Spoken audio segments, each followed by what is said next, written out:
হয় আলী রাদিয়াল্লাহু তাআলা আনহু জিজ্ঞাসা করছে, ফাতেমা এক টোকায় দরজা খুলিস তো খুলিস কি করে? আব্বা শিখায়া দিছে। কি শিখায়া দিছে আব্বা?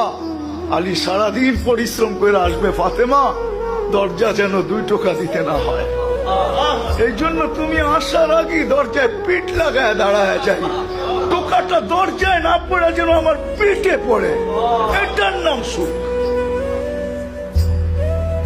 পা দিয়া দেখা দিছে টেবিলে খাওয়া রাখা আছে, খায় ঘুমায় পড়ো, এটার নাম সুখ না।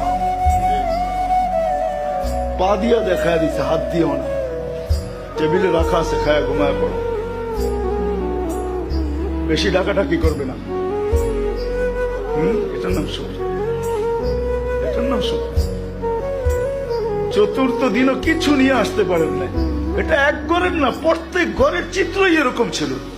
মাসের পর মাস চুলা জ্বলে নাই, তারপর স্বামী যখন ঘরে ঢুকছে, সাররাত ওয়া তাবাসসামাত, খুশিতে নাচতে ছিল আর মুস্কি মুস্কি হাসতে ছিল। আলী রাদিয়াল্লাহু তাআলা আনহু ফাতেমা রাদিয়াল্লাহু তাআলা আনহা কাঁধে হাত রেখে বসে, রাহিমাল্লাহু ইমরাতান, ফাতেমা 4 দিনের ক্ষুধার তো চুলা চলে নাই, ঘরে খেজুরের বিচিও নাই, পানি ব্যতীত কিচ্ছু নাই।